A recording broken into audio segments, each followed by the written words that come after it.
राम मित्रों, स्वागत है आप सभी का सुविचार संग्रह में। आज हम एक ऐसी दिव्य कथा सुनाने जा रहे हैं जो हमें न केवल माता सीता की अपार शक्ति का एहसास कराएगी, बल्कि यह भी बताएगी कि उन्होंने अपनी शक्ति का उपयोग क्यों नहीं किया। क्या माता सीता चाहती तो रावण का संहार कर सकती थीं? क्या यह उनकी परीक्षा थी या धर्म की स्थापना की एक योजना? आइए इस रोचक और प्रेरणादायक कथा को विस्तार से जानते हैं। रावण जब मां सीता जी का हरण करके उन्हें लंका ले गया, तब लंका में सीता जी वट वृक्ष के नीचे बैठकर चिंतन करने लगी।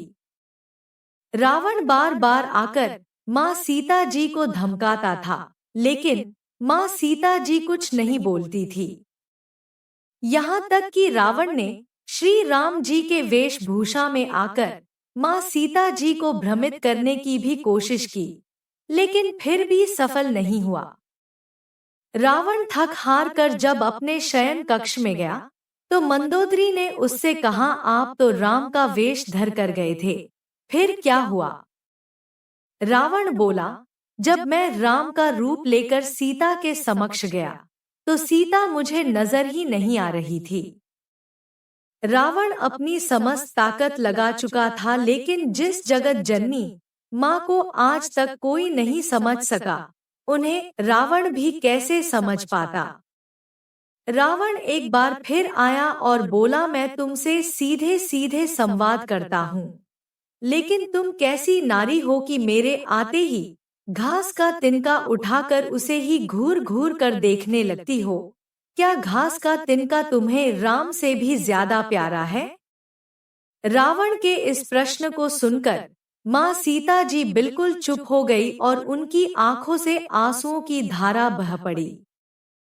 इसकी सबसे बड़ी वजह थी कि जब श्री राम जी का विवाह मां सीता जी के साथ हुआ, तब सीता जी का बड़े आदर सत्कार के साथ गृह प्रवेश भी हुआ। बहुत उत्सव मनाया गया।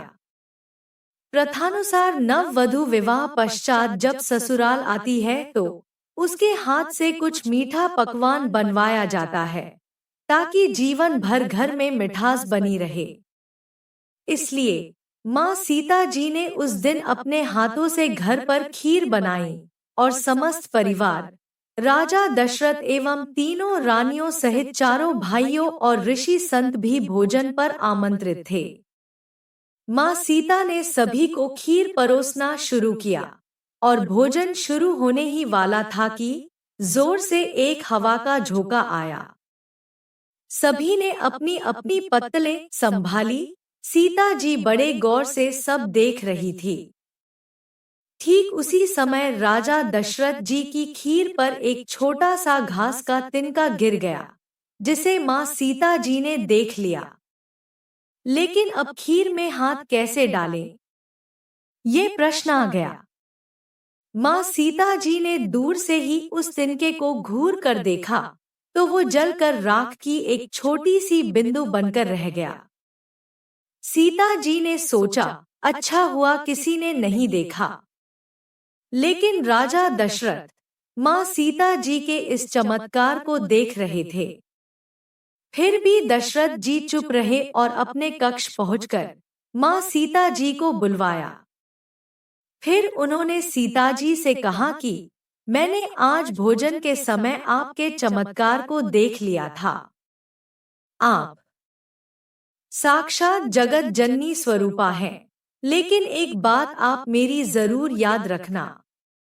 आपने जिस नजर से आज उस तिनके को देखा था, उस नजर से आप अपने शत्रु को भी कभी मत देखना। इसीलिए मां सीता जी के सामने जब भी रावण आता था, तो वो उस घास के तिनके को उठाकर राजा दशरथ जी की बात याद कर लेती थी।